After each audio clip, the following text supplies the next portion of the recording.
রাধে রাধে, নমস্কার সকলকে। গৌরীগোপাল স্পিরিচুয়াল লাইফস্টাইলে নতুন একটি ব্লগে আপনাদের সকলকে জানাই স্বাগত। আশা করছি আপনারা প্রত্যেকেই খুব ভালো আছেন। আজকে আপনাদের সাথে যে ব্লগটি শেয়ার করছি এটি হচ্ছে বৃন্দাবন ধামে গিরিরাজ গোবর্ধন পরিক্রমা করার কিছু মুহূর্ত।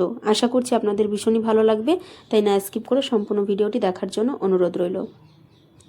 দেখুন, গিরিরাজ গোবর্ধন পরিক্রমা করার সময় যে কাজটি আমাদের করতে হয় সেটি হচ্ছে গিরি গোবর্ধনকে সেবা করতে হয়, মানে দুধ ফল ফুল নিবেদন করতে হয়। তো এখানে যে মন্দিরটি দেখতে পাচ্ছেন এটি হচ্ছে শ্রী দুগ্ধেশ্বর গিরিরাজ মন্দির।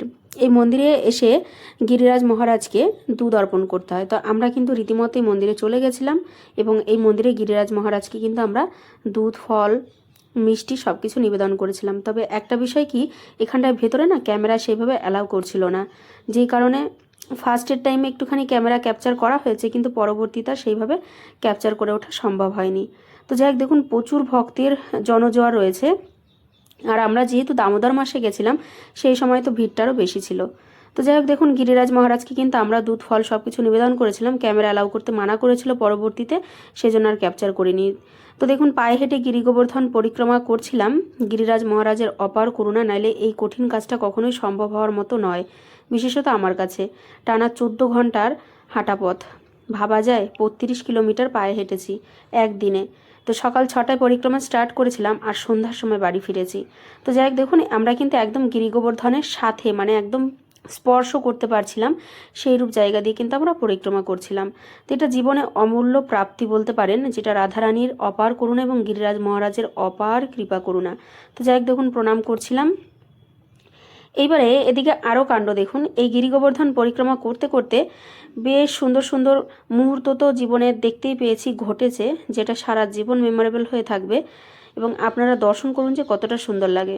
আর সেই সাথে হচ্ছে বৃন্দাবনের বিশেষ হচ্ছে কি বলবো অ্যাট্রাকটিভ জিনিস হচ্ছে বাদর। তো দেখুন, আমি পুরো বৃন্দাবন ধাম জুড়েই খালি বাদরকে ভালো করে নোটিস করেছি, যে বাদররা কেমনভাবে চলাফেরা করছে এখানে, এদের মানে দেখতে কেমন, অল টু জেড আমার খুব ভালো লেগেছে। তো আমার বাদরটা বেশ ভালোই লেগেছে বৃন্দাবন ধামে। এরা প্রচণ্ড বুদ্ধিমান, খুব চালাক। তবে প্রপার বৃন্দাবনে বাদররা হচ্ছে গিয়ে বিভিন্ন জিনিস কেড়ে নেয়, কিন্তু এই গোবর্ধনে কিন্তু বাদররা ওইভাবে কোনো ডিস্টার্ব করে না। তো দেখুন, এই গিরিরাজ গোবর্ধনের গায়ে কিন্তু এরকম অনেক জুসের দোকান দেখতে পাবেন। পরিক্রমার পথেই জুসের দোকানগুলো পাওয়া যায়। কখনো দেখবেন আখের জুসের দোকান রয়েছে, কখনো লেবুর জুসের দোকান। তো এটা ছিল লেবুর জুসের দোকান। তো যাই হোক, যারা পুণ্যার্থী তারা আশ্রয় নেয়, একটুখানি জুস পান করে। আমরা কিন্তু সোজা পায়ে হেঁটে চলে এসেছিলাম গোমাতার সেবা দেবো বলে। তো দেখুন, এখানটা একটা দোকানে কলা বিক্রি হচ্ছিল, তো সেখান থেকে আমরা কলা নিই এবং প্রত্যেকেই গোমাতার কম বেশি করে সেবা দিই। তো গোমাতার সেবা দেওয়ার পর কিন্তু আবারও গিরি গোবর্ধন পরিক্রমা করতে শুরু করি এবং পরিক্রমার পথে মিলে যায় অমৃতের সন্ধান। তো প্রথমেই বলেছিলাম যে এই গিরি গোবর্ধন পরিক্রমা করার পথে কিন্তু জীবনে বিশেষ বিশেষ কিছু ঘটনা ঘটে, যেগুলো সারা জীবন মেমোরেবল হয়ে থাকবে। তার মধ্যে এটিও কিন্তু অন্যতম ছিল। তো আমার হাতে যে ফলটি দেখতে পাচ্ছেন এটি কিন্তু কোনো সাধারণ ফল নয়, এটি হচ্ছে অমৃত ফল। ভগবান শ্রী রামচন্দ্র যখন 14 বছর বনবাসে ছিলেন তখন কিন্তু এই ফলটাই তিনি সেবা করতেন। তো এই ফলের নাম হচ্ছে রামফল বা অমৃত ফল বা স্কন্দমূল। তো এই ফলটা খেতে কিন্তু খুবই সুন্দর, মিষ্টি এবং একটা অসম্ভব সুন্দর ফ্লেভার রয়েছে। তো বৃন্দাবন ধামে আসলে এই ফলটা যদি কখনো চোখের সামনে দেখতে পান, মিস করবেন না, অবশ্যই টেস্টটা একবার হলেও নেবেন। আশা করছি অমৃতের সন্ধান আপনারাও পাবেন। তো একবার দর্শন করুন এই ফলটা। আর সেই সাথে ব্রজবাসীদের বিক্রির সিস্টেমটা একবার দেখুন। কাগজের মতো করে পাতলা পাতলা করে কেটে কিন্তু বিক্রি করছিল। 20 টাকায় মাত্র 5 পিস দিচ্ছিল। তো যাই হোক, আমরা কিন্তু এই ফল খেয়ে নিলাম। তো এবারে শুরু হলো আবারও পরিক্রমার পালা। তো পায়ে হেঁটে আমরা কিন্তু পরিক্রমা করছিলাম। দেখুন, পরিক্রমা করতে করতে বেলাটা কিন্তু বেশ গড়িয়ে দুপুর হয়ে যায়। এইবারে যে অলৌকিক ঘটনা জীবনে ঘটলো, মানে অলৌকিক দর্শন হলো। এখানে যে প্রাণীটি দেখতে পাচ্ছেন, আশা করছি অনেকে হয়তোবা চেনেন, আবার অনেকে হয়তোবা চেনেন না। আমি কিন্তু কখনোই চিনতাম না, জীবনে প্রথমবার দেখলাম। দেখুন, এর মুখটা দেখতে হরিণের মতো এবং দেহটা হচ্ছে ঘোড়ার মতো, মাথায় দুটো গরুর মতো শিং রয়েছে। এর দেহের ওজন কিন্তু 600 কেজি পর্যন্ত হয়। পায়ে প্রচণ্ড জোর হয়, লাফানোর ক্ষমতা ভীষণই হয়। তো এটি ভারতীয় ভাষায় বলা হয় নীল ষাঁড়, তবে এর নাম হচ্ছে নীলগাই। খুবই মানে মূল্যবান একটি প্রাণী, এটা সচরাচর দেখা যায় না। জীবনে প্রথমবার এই নীলগাই দর্শন পেলাম গিরি গোবর্ধন পরিক্রমা করতে এসে গিরিরাজ মহারাজের গায়ে।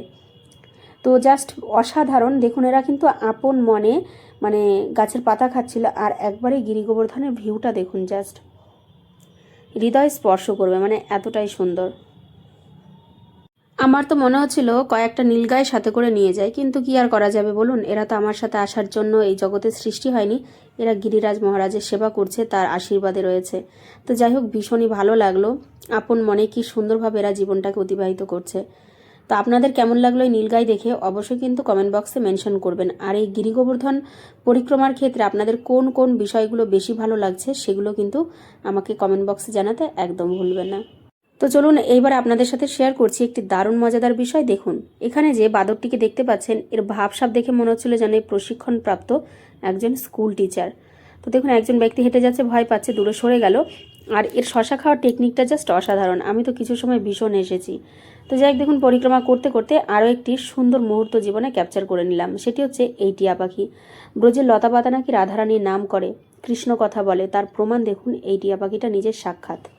দেখুন আমার সাথে কিভাবে রাধা রাধা বলছে।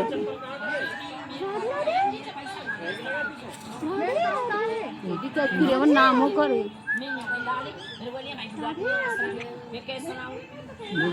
ব্রজের পাখিরাও কৃষ্ণ কথা কয়, দেখছিস?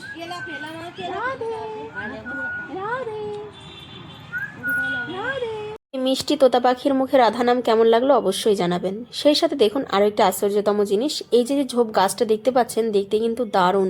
সরু সরু পাতা, সাথে রয়েছে ছোট্ট ছোট্ট ফুল। দেখে দূর থেকে ঝোপ মনে হলেও কাছে আসলে বুঝতে পারবেন যে গাছের সৌন্দর্যটা কতটা সুন্দর। এবারে গিরি গোবর্ধন পরিক্রমা করছি, রাস্তায় কিছু টেস্ট করবো না বৃন্দাবন ধামের, এটা কি কখনো হয়? তো দেখুন, পরিক্রমা করে ফেরার পথে কিন্তু এই ফুচকার দোকানটা পেয়েছিলাম। এবং এখানের ফুচকার বিশেষত্ব, এখানে 4 রকম কি 5 রকম, মানে 4 রকম জল তো থাকবেই, কোনো কোনো দোকানে 5 রকম জল দিয়েও কিন্তু ফুচকা বিক্রি হয়। তো এখানে জলের স্বাদও সম্পূর্ণ আলাদা, সেই সাথে যে আলু মাখা করে তার স্বাদটাও পুরোপুরি আলাদা। এই দোকানটা তখন ওপেন করতে পারিনি, কেবল এসছে। আমি ছিলাম এনার ফার্স্ট কাস্টমার। তো দেখুন আমাকে দাঁড় করিয়ে রেখে এনে আলুটা রেডি করছিল।